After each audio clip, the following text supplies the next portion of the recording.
하나님께서 우리에게 주시는 말씀은 히브리서 9장 1절부터 14절까지 말씀입니다. 첫 번째 언약에도 예배 규정과 세상에 속한 성소가 마련되어 있었습니다. 한 장막을 지었는데 곧 첫째 칸에 해당하는 장막입니다. 그 안에는 촛대와 상이 있고 빵을 차려 놓았으니 이곳을 성소라고 하였습니다. 그리고 둘째 휘장 뒤에는 지성소라고 하는 장막이 있었습니다. 거기에는 금으로 만든 분향제단과 온통 금으로 입힌 언약궤가 있고 그 안에는 만나를 담은 금항아리와 싹이 난 아론의 지팡이와 언약을 새긴 두 돌판이 들어 있었습니다. 그리고 그 언약궤 위에는 영광에 빛나는 그룹들이 있어서 속죄판을 그 날개로 내리덮고 있었습니다. 지금은 이것들을 자세히 말할 때가 아닙니다.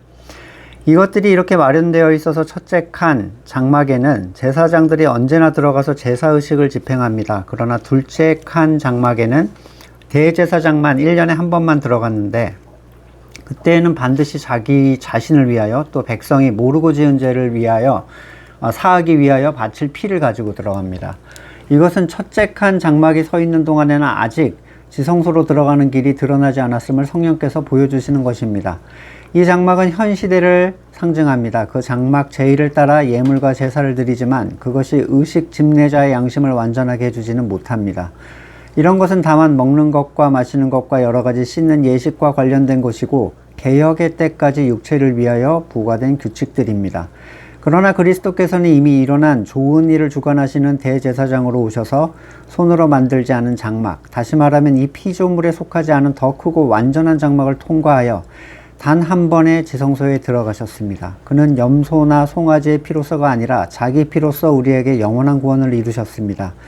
염소나 황소의 피와 암송아지의 죄를 더러워진 사람들에게 뿌려도 그 육체가 깨끗하여져서 그들이 거룩하게 되거든 하물며 영원한 성령을 힘입어 자기의 몸을 흠없는 제물로 삼아 하나님께 바치신 그리스도의 피야말로 더욱더 우리들의 양심을 깨끗하게 해서 우리로 하여금 죽은 행실에서 떠나 살아계신 하나님을 섬기게 하지 않겠습니까?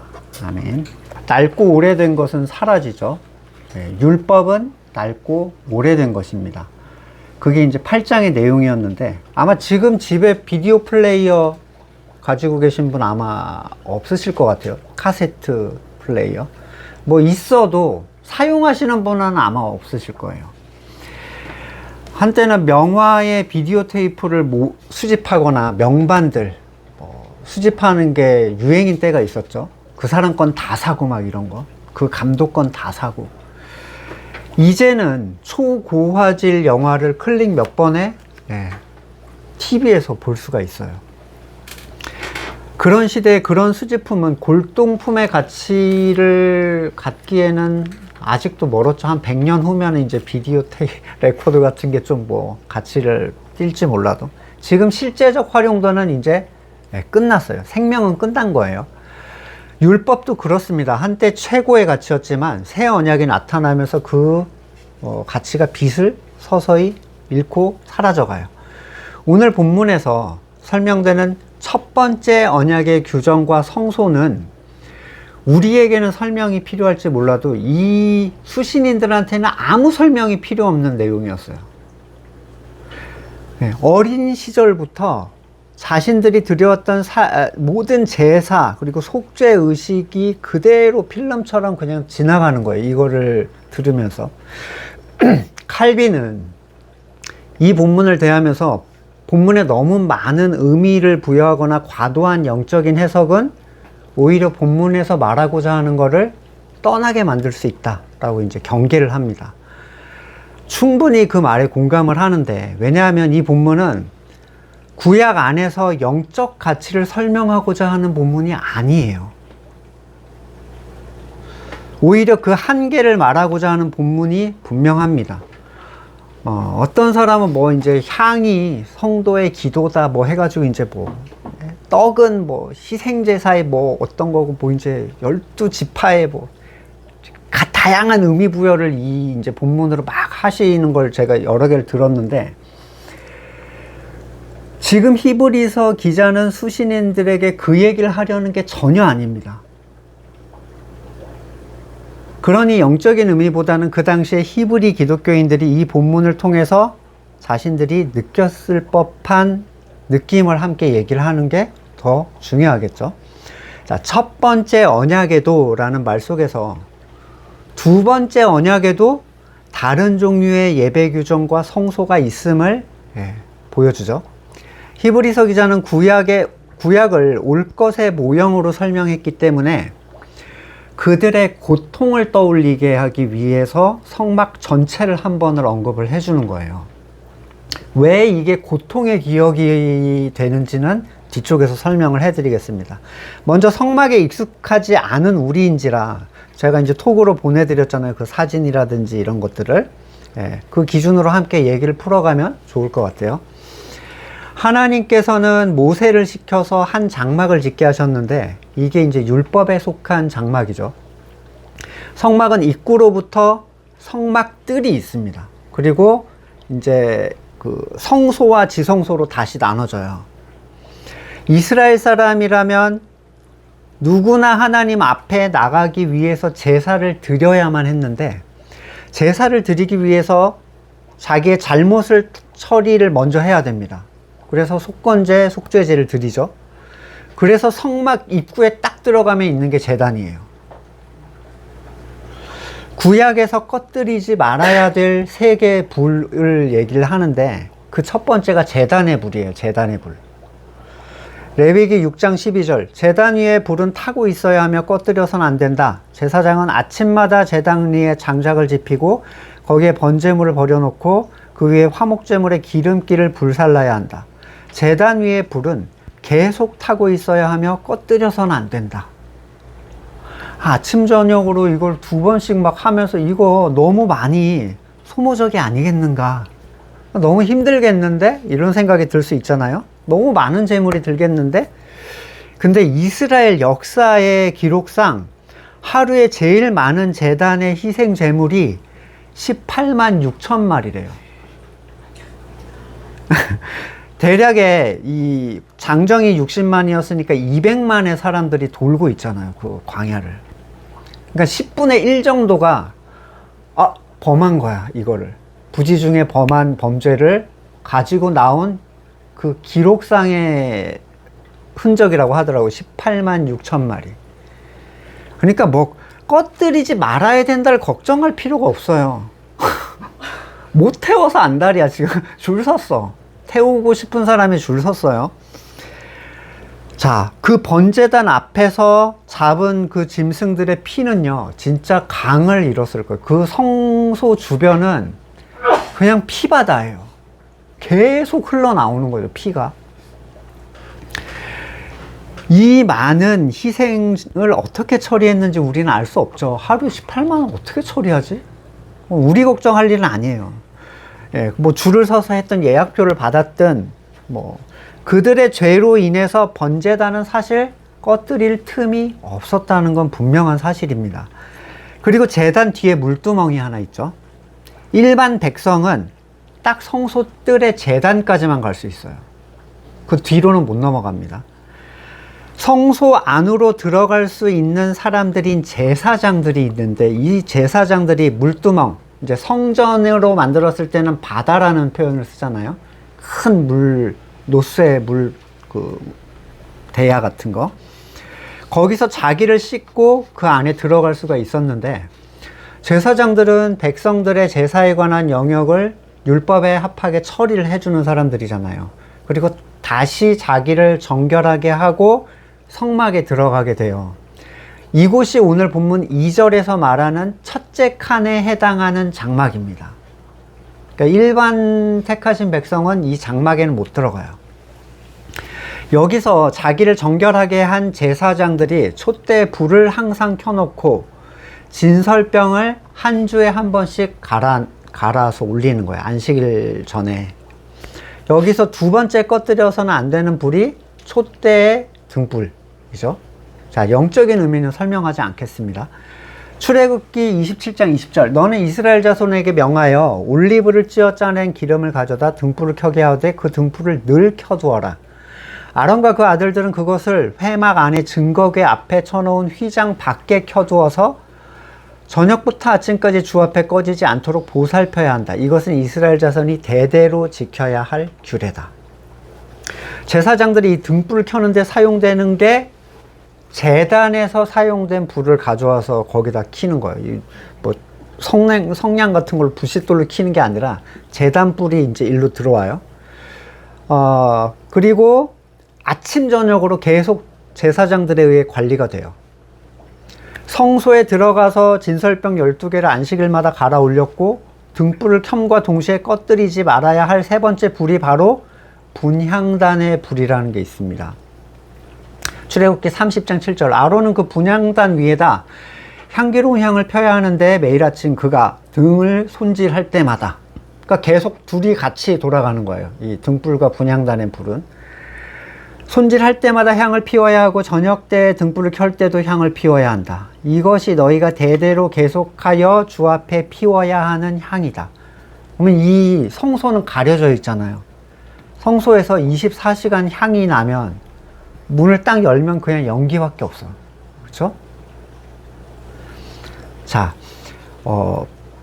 아론의 아들들이 하나님 앞에 다른 불을 들이다 죽었다. 이 얘기가 있죠. 레위기 10장 1절 나답과 아비후가 제각기 자기 향료를 가져다 거기에 불을 담고 향을 피워 주님께 가져갔는데 그 불은 주님께서 그들에게 명하신 것과 다른 금지된 불이었다. 주님 앞에 불이 나와 그들을 삼키니 그들은 주님 앞에서 죽고 말았다. 그러니까 이 사람들은 제단의 불로부터 온 촛대의 불로 향을 피운 게 아니라 다른 어떤 불을 가져와서 피운 거예요. 예, 무시무시하죠. 그냥 뭔가 삐끗하면 가는 거예요. 여기는 성소부터는 삐끗하면 가는 거죠. 여기까지가 이제 성소에 관련된 부분까지가 평소에 이스라엘 백성과 제사장들이 감당하던 일상에 관한 부분입니다. 이 일상이 왜 이렇게 중요했느냐면 바로 이 일상을 통해서 지성소로 들어갈 수가 있었어요. 1년에 단 한 번 대속죄일에 대제사장만이 온 백성을 위해 지성소로 들어가서 하나님의 임재를 경험하고 은혜를 누리고 나오는 거예요. 그걸 위해서 이 앞에 게 다 필요한 거예요. 대속죄일의 유래는 모세가 하나님의 율법을 받아서 내려왔더니 이스라엘이 금송아지 만들고 춤추고 하고 있었죠. 깨버리고 다시 40일 동안 두 번째 돌판을 가지고 나온 그날을 기점으로 잡아요. 7월 10일 이제 유대력이죠.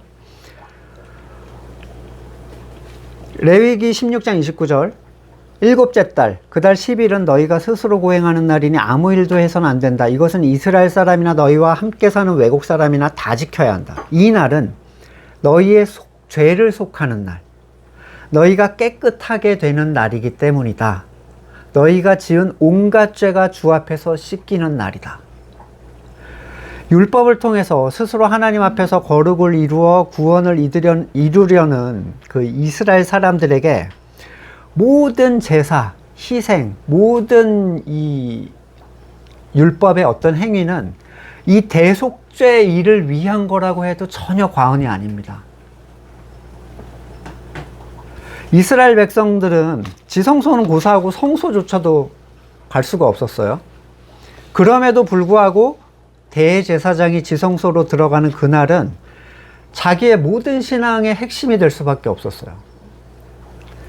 성소와 지성소 중간에는 위로부터 밑으로 길게 떨어진 휘장이 있었는데 이게 지성소를 완전한 암흑 상태로 만들어준대요. 그러니까 성소도 암흑이고 연기로 꽉 차 있었잖아요. 근데 지성소는 더 암흑이야. 아무것도 볼 수가 없어요. 구약의 서술에 따르면 지성소 안에는 하나님의 법궤가 있었는데 그 안에 오직 모세가 받아온 돌판만이 들어있었습니다. 구약의 기록에 의하면. 그리고 아론의 지팡이와 만나를 담은 항아리는 그 앞에 놓여졌어요. 히브리서 기자는 이 모든 것이 그 안에 들어있다라고 표현하고 있고 뿐만 아니라 실제로 지성소 안에 있지도 않았던 분향단 얘기를 해요. 지성소 안에는 분향단이 없었거든요. 예, 이에 대해서 과도한 영적 의미를 부여하는 건 히브리서 기자가 말하고자 하는 본질로부터 벗어나게 만들어요. 그래서 간단하게만 언급하겠습니다. 이 분향제단은 아마도 대제사장이 가지고 들어갔던 분향단을 의미한다 라고 이제 얘기하는 사람들이 있는데, 역사적으로는 한시적으로 이 세 가지를 다 궤에 넣어서 보관했던 기간도 있었다라고 얘기를 해요. 네, 추측이죠. 그리고 지성소 안에 있는 것을 다 궤에 든 것이라고 표현했을 수도 있다, 이 히브리서 기자가. 네, 근데 그건 지금 중요한 게 아닙니다. 그 얘기를 하려는 게 아니에요. 그게 중요했다면 히브리서 기자가 이제 이 의미는 하고 설명해 줬겠죠. 그러니까 우리가 거기에 의미 부여하는 건 중요하지 않아요. 우선 하나님의 말씀인 돌판이 있죠. 그리고 하나님께서 이스라엘 백성을 광야에서 먹이신 만나, 그리고 아론의 쌍난 지팡이인데, 이 쌍난 지팡이는 이 스토리가 좀 있어요. 레위의 증손인 고라가 모세와 아론에게 반기를 든 사건으로부터 이제 이게 시작이 됩니다. 그와 연합했던 250명이 또 연합을 했는데, 회중의 대표로 뽑힌 사람들이 연합을 해버린 거예요. 그러니까 모세와 아론 입장에서는 수적 열세에 갑자기 몰린 거죠. 민수기 16장 3절, 모세와 아론에 대항하여 항의했다. 당신들은 분에 넘치는 일을 하고 있어. 온 회중이 각자가 다 거룩하고 그들 가운데 주님께서 계시는데 어찌하여 당신들은 주님의 회중 위에 군림하려고 하오. 그래서 모세는 고라 자손에게 향로를 들고 하나님 앞에 나와라 라고 얘기를 했고, 결국 그 집안이 땅이 열리면서 다 떨어져 들어갔어요. 그리고 향로를 들고 있던 250명은 향로 불에 다 타서 죽어버렸어. 그랬더니 이 16장 39절에 제사장 엘르아살이 불에 타 죽은 사람들이 주님께 드렸던 놋향로를 걷어서 망치로 두들겨 펴서 제단 위에다 씌우고, 모세를 시켜 말씀하신 대로 다 행합니다. 그가 이렇게 한 것은 아론의 자손이 아닌 다른 사람들은 어느 누구도 주 앞에 가까이 가서 분향할 수 없다는 사실, 누구든지 그렇게 했다간 고라와 그 합세했던 사람들처럼 된다는 것을 이스라엘 자손에게 상기시켜 주려고 제단 겉을 그 사람들의 향로로 다 씌워 놓은 거예요. 그걸 보는 순간 저 뒤를 넘어갔다는 우린 죽는 거야. 네, 이거가 이제 각인이 되는 거죠. 근데 이스라엘 백성이 이쯤 되면 찌그러져 있어야 되는데 오히려 모세와 아론을 대적해서 원망을 합니다. 16장 41절에 민수기, 이스라엘 온 자손의 온 회중이 모세와 아론에게 항거하며 말했다. 당신들이 주님의 백성을 죽였어. 아직 정신을 못 차렸죠. 이 일로 하나님이 이스라엘 백성에게 재앙을 내리세요. 다시 역병을 내려서 아론이 그 향로를 들고 그들 가운데 섰을 때 멈췄는데, 이때 죽은 사람이 14,700명.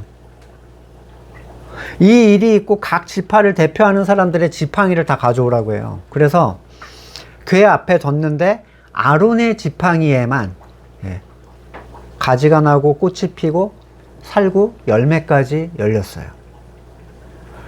민수기 17장 10절에 주님께서 모세에게 말씀하셨다. 아론의 지팡이는 증거 궤 앞에 도로 가져다 놓아서 반역하는 사람들에게 표적이 되도록 잘 간직해라. 너희는 다시는 그들이 나를 거역해 하여 원망하지 못하게 해라. 그래야만 그들이 죽지 않을 것이다. 지성소 안에 있던 세 가지의 공통적인 특징이 있습니다. 모세가 받아온 돌판, 금송아지 만들었던 이스라엘의 반역이 담겨 있는 동시에 그들을 위한 하나님의 사랑이 담겨 있어요. 금항아리 담긴 만나, 그들의 반역이 들어있죠. 우리가 이걸 싫어한다, 이 하찮은 걸 싫어한다 했지만 하나님은 그들을 사랑해서 계속 먹이시는 특별한 것이었죠. 아론의 쌍난 지팡이, 고라와 이스라엘의 반역, 그들을 향한 하나님의 사랑이 들어있습니다. 내가 싹 쓸어버리겠다 했는데 다시 세워서 따라가게 만들었어요. 이 세 가지 모두가 그들에게 떠올리고 싶지 않은 큰 잘못들과 함께 하나님의 엄청난 사랑을 보여줘요. 하나님의 준엄하심과 인자하심이 다 담겨 있습니다. 그래서 그들은 하나님의 성막을 두려워했어요. 이스라엘 자손이 17장 12절에 민수기, 우리가 죽게 됐습니다. 망하게 됐습니다. 다 망하게 됐습니다. 가까이 가는 사람, 곧 주님의 성막에 가까이 가는 사람을 모두 죽을 터이니 우리가 이렇게 망하는 것으로 끝나야 합니까? 하나님께서는 이스라엘 사람들에게 하나님의 임재가 있는 곳의 위험을 보이시고 두려움을 주셨어요. 그러나 그럼에도 불구하고 그들을 위해서 아론을 대제사장으로 세우셨습니다. 18장 1절 민수기, 주님께서 아론에게 말씀하셨다. 성소를 범한 죄에 대해서 너와 너의 아들들과 너와 함께 있는 네 아버지 집 식구들이 책임을 진다. 그러니까 백성에게 책임지우지 않아요. 성소에 대한 부분은. 그리고 제사장 직분을 범한 죄에서 너와 너의 딸린 아들들만이 책임을 진다. 너는 레위 지파 곧 내 아버지 지파에 속한 친족을 데려다 네 가까이 있게 하여 너와 너의 딸린 아들들이 증거의 장막 앞에 봉사할 때 너를 돕게 해라. 그들은 네가 시키는 일만 해야 하고 장막 일과 관련되어 모든 일을 맡아서 해야 한다. 그러나 그들은 성소의 여러 기구나 제단에 가까이 해서는 안 된다. 그러니까 레위인은 그 안에서 일할 수 있지만 성소는 안 돼. 성소는 무조건 제사장이에요. 그렇게 했다간 그들뿐만 아니라 너희마저 죽게 된다. 그들만이 너와 함께 할 것이고 회막에서 시키는 일을 할 것이며 장막에 하는 모든 의식을 도울 것이다. 다른 사람은 너희에게 접근할 수 없다. 성소 안에서 하는 일, 제단에서 하는 일은 너희만이 할 수 있다. 그래야만 이스라엘 자손에게 다시는 진노가 내리지 않을 것이다. 18장 22절에 이제부터 이스라엘 자손은 회막에 접근해서는 안 된다. 그렇게 하다간 죗값을 지고 죽을 것이다. 자, 오직 지성소에서만 하나님의 진노로부터 피해야 할 수 있는 길이 죄인에게 열릴 수 있는데 자신들은 도저히 갈 수가 없어요. 그러니 이스라엘 성도들이 유대교로 돌아가고자 했던 마음은 이해가 돼요. 지성소로 우리 가야 되는데 이거예요. 그들이 그리스도의 참된 가치를 몰랐기 때문입니다. 그러면 대제사장은 도대체 그 안에서 뭘 했는가? 그러니까 안에서 한 일이 별로 없어요. 더 중요한 건 안에 들어가기 위해서 대제사장이 뭘 준비했어야 했는가를 아셔야 돼요. 이 제사장 중에도 으뜸 가는 사람이죠. 대제사장은. 레위기 21장 8절, 너희는 제사장을 거룩하게 생각해야 된다. 그는 너희가 섬기는 하나님께 음식 제물을 바치는 사람이기 때문이다. 그러니까 성소에 들어갈 수 있는 사람. 제사장은 너희에게도 거룩한 사람이다. 너희를 거룩하게 하는 나 주가 거룩하기 때문이다. 형제 제사장들 가운데 으뜸되는 대제사장은 임명될 때 머리에 기름을 부었고 예복을 입고 거룩하게 구별됐으므로 머리를 풀거나 옷을 찢으며 애도해서는 안 되고 어떤 죽음에도 가까이 가면 안 되고 자기 아버지나 어머니가 죽었을 때도 가까이 하여 몸을 더럽혀서는 안 된다. 대제사장은 절대로 성소를 떠나서는 안 돼요. 무조건 성소에만 있어야 돼요. 근데 우리 신약에 막 대제사장이 성전 떠나서 막 잡으러 다니고 막 재판하러 다니고 보셨죠? 그가 섬기는 하나님의 성소를 더럽혀서는 안 된다. 그는 남달리 하나님이 기름 부어 거룩하게 구별하고 대제사장으로 임명했기 때문이다. 나는 주다. 이러한 규칙은 일상 규칙이고요. 대속죄제를 위한 규칙이 또 있습니다. 그가 지성소로 들어가기 위해서는 물로 온몸을 씻고 이 원래 대제사장 관복이 되게 화려한데 다 벗고 그 세마포 옷을 입어요. 하얀 옷, 상복같이 보이는 하얀 옷. 그리고 속옷, 속바지 입고 세마포 띠를 띠고 세마포 관을 쓰고 속죄소로 들어갈 준비 예식을 하는 거죠. 먼저 자기와 가족을 위해 숫송아지로 속죄제를 드리고 그리고 이스라엘 백성을 위해 제물로 바칠 염소 2마리를 회문 앞에서 제비를 뽑아서 하나는 제물로 바칠 걸로 쓰고 하나는 아사셀의 염소, 광야로 보내는 염소로 삼아요. 속죄소에 들어가면 먼저 여호와 앞에 분향을 해야 돼요. 그러니까 이미 성소가 암흑에다가 연기가 차 있는데 두 번째 장막을 열고 가면 뭐가 보이겠어요. 근데 거기를 분향 향단을 가지고 연기로 가득 채워야 돼요. 그냥 보이지 않는 거에 공포감 같은 거 아세요? 완전한 암흑에 있는 어떤 공포감. 근데 거기에 어마무시한 것이 있어. 그러니 너무 무섭죠. 근데 이제 거기를 가득 채워서 조금도 볼 수 없게 만듭니다. 왜냐하면 보면 죽으니까. 예. 하나님의 영광이 죄 있는 인간을 죽게 만들어 버리는 거예요. 그러니까 못 보게 하나님의 은혜죠. 은혜 앞으로 나오게 하려는. 이 암흑과 연기가 가득한 곳에서 더듬더듬 하면서 시은좌라는 게 있어요. 은혜의 자리. 법궤 앞으로 나가서 숫소의 피를 받아 손가락으로 찍어 덮개 너머 쪽에 동쪽으로 한 번 뿌리고 덮개 앞쪽에 7번을 뿌립니다. 그리고 이어서 백성이 속죄로 바친 수염소를 잡아서 피를 다시 휘장으로 가지고 와서 숫소의 피를 뿌릴 때와 마찬가지로 동일하게 뿌려요. 이게 성소를 정결하게 하는 일이에요. 이와 같이 회막도 정결하게 해야 되는데 이유에 대해서 이렇게 얘기를 합니다. 레위기 16장 16절. 이렇게 하여 그는 성소를 성결하게 해야 된다.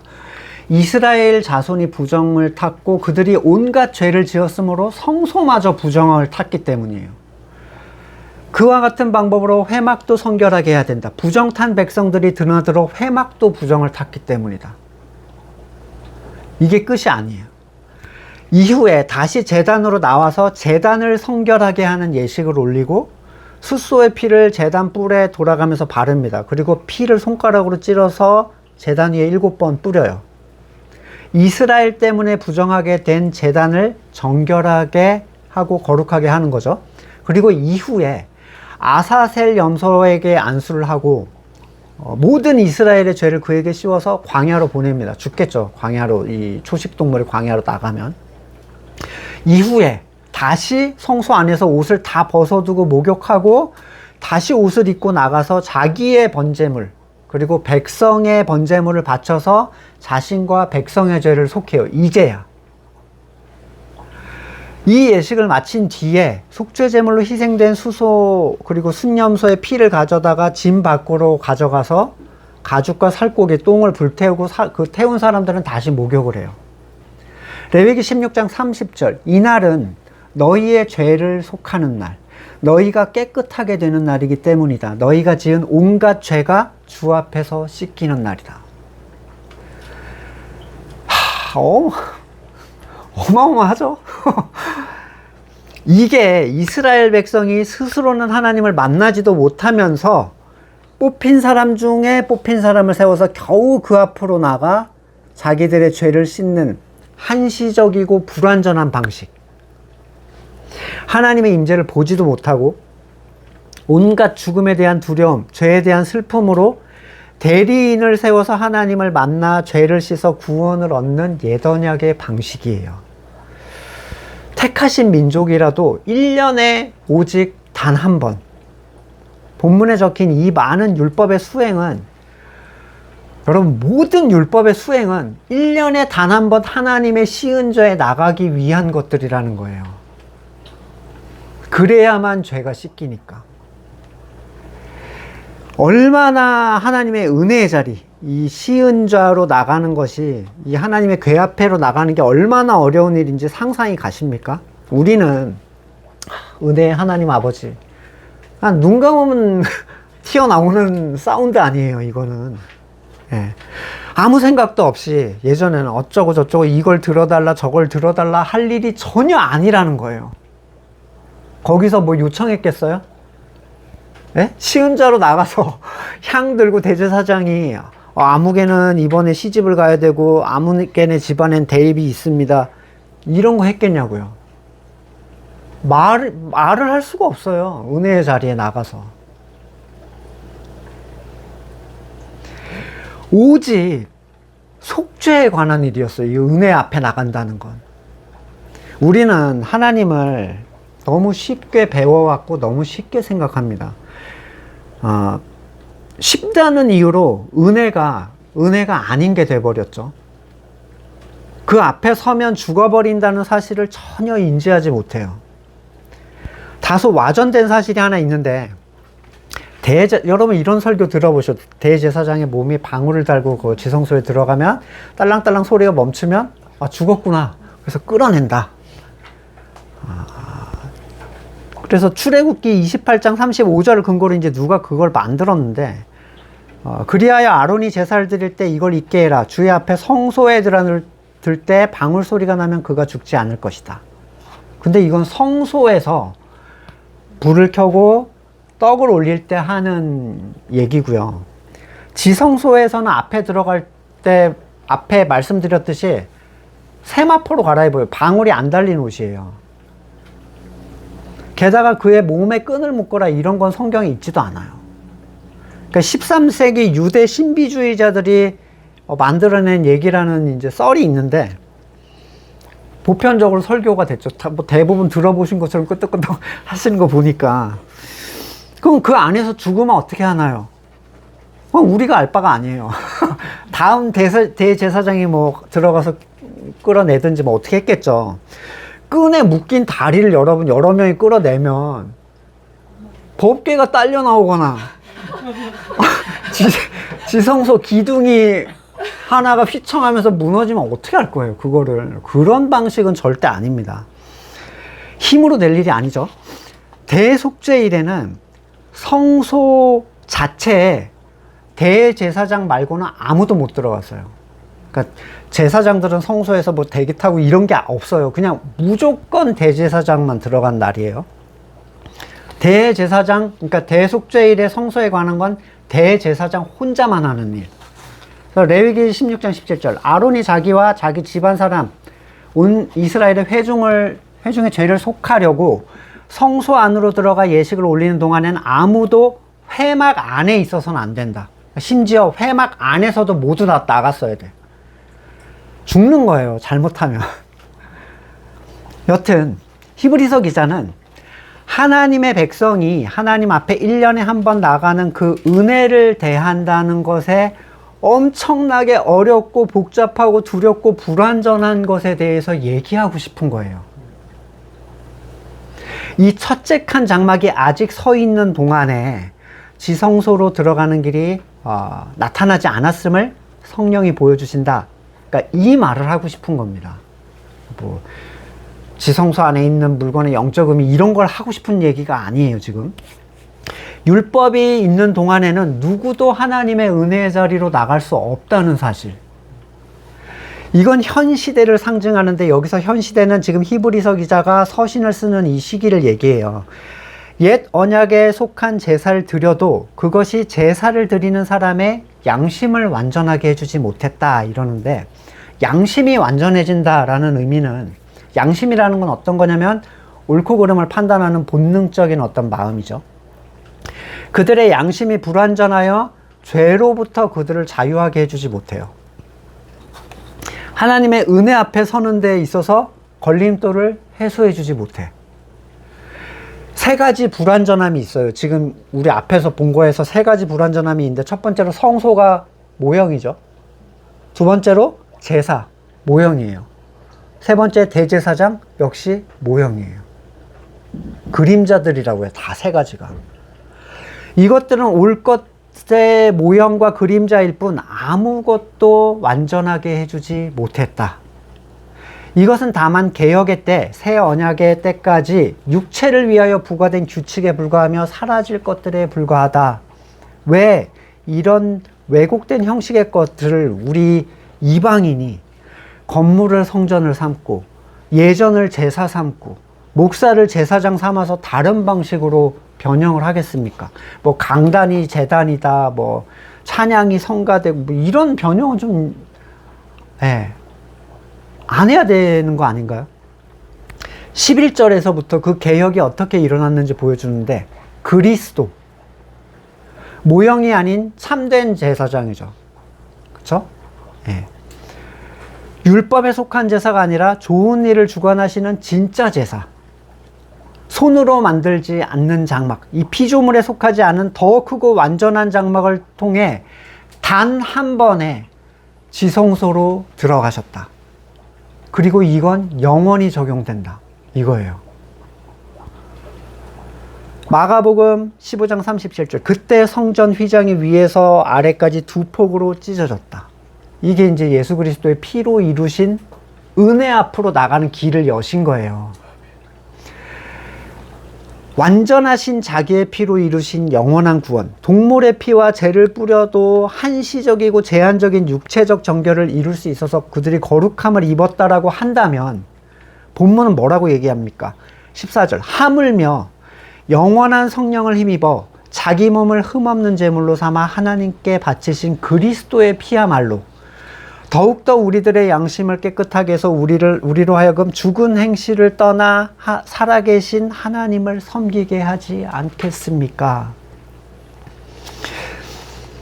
예수 그리스도의 피는 하나님의 은혜로 나가는 데 있어서 전혀 흠이 없는 완전한 제물이에요. 히브리서 기자가 말하는 그리스도의 피와 짐승의 피의 가장 큰 차이는 택하신 백성의 양심을 깨끗하게 해줄 수 있는가 이거예요. 영적 양심이죠. 양심을 뜻하는 헬라어 시네이데시스, 이게 함께라는 뜻의 쉰과 알다라는 뜻의 오이다가 결합이 되는데 성경적인 양심은 누구와 함께 알고 있는 거예요. 함께 알고 있는, 공동체적으로 옳다고 느끼는 것, 공동체적 지식. 세상도 세상에 속한 양심이 있고 율법에 속한 자들도 율법에 속한 양심이 있어요. 그리고 거듭난 성도에게도 거듭난 성도에게만 있는 양심이 있어요. 이 양심이 구약의 백성들에게 있었다면 양심이 깨끗해져야 될 필요가 없었을 것입니다. 성도에게 있어서 성도에게 있는 양심은 무엇인가요? 바로 하나님의 뜻에 반하는 일에 대한 즉각적인 불편함이에요. 그것이 아무리 세상적으로 선해 보인다 할지라도 거듭난 자에게만 반응하는 특별한 반응이에요. 절대로 거듭난 사람은 이걸 가질 수 없어요. 이 반응은 공동체적입니다. 왜냐하면 머리가 그리스도이고 그리스도로부터 나온 반응인 거예요. 그들의 양심은 그리스도와 같은 반응을 일으켜요. 지식은 없을지 몰라도 이 반응은 진짜야. 같은 몸의 지체인데 다른 양심의 반응을 하면 어떻게 되겠어요? 아, 우리 왜 안식일 안 지켜요? 왜 뭐 이러고 있으면 어떡해? 어떻게 하나의 일을 할 수가 있겠습니까? 사도행전 23장 1절에 바울이 의회원들을 놓고 주목해 말했다. 동포 여러분, 나는 이날까지 하나님 앞에서 오로지 바른 양심을 가지고 살아왔습니다. 사도행전 24장 15절에도 그러므로 나도 언제나 하나님과 사람들 앞에서 거리낌 없는 양심을 가지려고 힘쓰고 있습니다. 이 양심에 충돌되지 않는 행동을 하려고 하는 거죠. 이 양심의 기준은 언제나 복음적 가치의 말씀이에요. 왜냐하면 자기의 잘못된 신앙으로 인해 잘못된 찔림을 받을 수도 있거든요. 말씀과 관계없이. 우리 예전에 주일 그래도 교회 가야 되고 뭐 11조 내야 되고 뭐 이런 거에 막 찔려 있잖아요. 고린도전서 8장 7절. 그러나 누구에게나 다 지식이 있는 게 아닙니다. 어떤 사람들은 지금까지 우상을 섬기던 관습에 젖어 있어 그들이 먹는 고기가 우상의 것인 줄로 여기면서 먹습니다. 그들의 양심이 약함으로 더럽혀지는 것입니다. 하지만 말씀을 바로 알고 한 말씀을 먹는 존재들은 같은 공동체적 양심의 반응이 있어요. 확인할 수 있다는 거예요. 나만 그렇게 생각하는 건가? 이렇게. 공동체적 지식에 의한 찔림이라는 게 있다는 거죠. 이것은 점점 그를 자유하게 하는 영역이 되고 한 말씀을 먹음으로써만 누릴 수 있는 생명의 반응입니다. 이걸 따라서 우리는 하나님을 찾아가요. 베드로전서 3장 21절. 그 물은 지금 여러분을 구원하는 세례를 미리 보여준 것입니다. 세례는 육체의 더러움을 씻어내는 것이 아니라 예수 그리스도의 부활을 힘입어 선한 양심이 하나님께 응답하는 것입니다. 이런 이유에서 교회 공동체는 무조건 거듭난 존재들만 있어야 돼요. 그렇지 않으면 그들의 공동체적 양심이 점점 흐려지기 시작하겠죠. 적용할 수 없는 사람이 1명, 2명, 3명, 4명 계속 늘어난다고 생각해 보세요. 우리가 처음부터 계셨던 분들은 알지만 나가셨던 분들이 지금 여기 다 계시다. 너무 힘들 것 같아요. 이렇게 한 말씀을 얘기할 수가 없어요.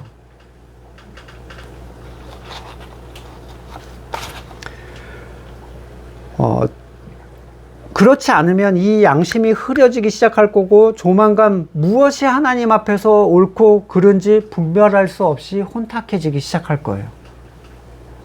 아까 뭐 말씀하셨듯이 어린이 세례가 나타났대잖아요.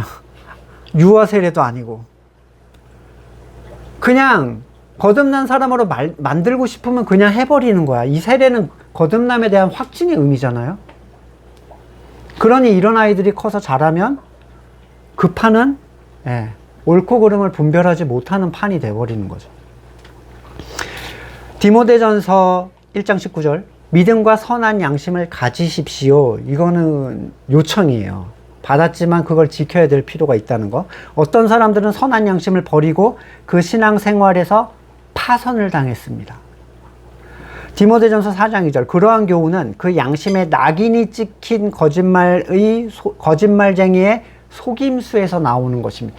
양심에 낙인이 찍히면 이 신경이 죽어서 감각이 없어져요. 찔림 자체가 안 들어가는 존재. 나 혼자 말씀에 근거해서 나는 양심에 꺼리낌이 없다. 이런 건 소용이 없어요.